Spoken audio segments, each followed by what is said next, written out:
The Perfect Son, Part 1. Ethan was the apple of his parents' eyes, an overachiever, charming and gifted. He was only 17, but his family expected him to be the perfect son. They praised his academic achievements and pushed him to excel in sports and music, but the pressure came with a price. As Ethan's senior year approached, his parents started dropping hints about college scholarships and how much they would depend on him to secure their financial future. "You're going to make us proud," his mother said, a tight smile plastered on her face. But Ethan sensed something darker lurking beneath their enthusiasm. One evening, while studying in his room, he overheard a heated conversation between his parents. "If he gets that scholarship, we'll finally pay off the house," his father said, desperation creeping into his voice. Ethan's heart sank. He realized his parents were not just proud, they were counting on him to save them. As Ethan prepared for his final exams, he discovered his parents had been secretly investing in a business they were running, one that was failing miserably. They were deep in debt, and the pressure on Ethan grew heavier.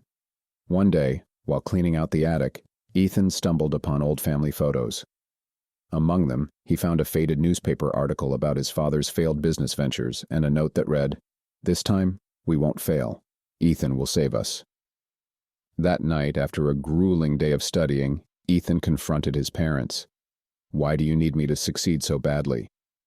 His mother looked away, tears brimming in her eyes. "We're just doing what's best for the family." But Ethan knew better. He was being exploited, not supported. He felt trapped, like a pawn in their game.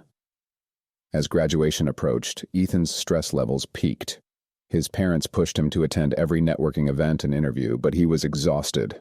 One night, after a particularly grueling dinner where his father berated him for not trying hard enough, Ethan snapped, "I'm not your meal ticket. I'm your son." The room fell silent. His mother gasped, and his father's face turned red with fury. "You will regret this. We sacrificed everything for you." The next day, Ethan made a bold decision. He reached out to a local news station, sharing his story about the pressure and expectations placed on him. When the story aired, it created a firestorm. His family was thrust into the spotlight, and suddenly, their greed was exposed to the world. But when his parents found out, they were furious. "How could you betray us?" they screamed, their shame morphing into rage.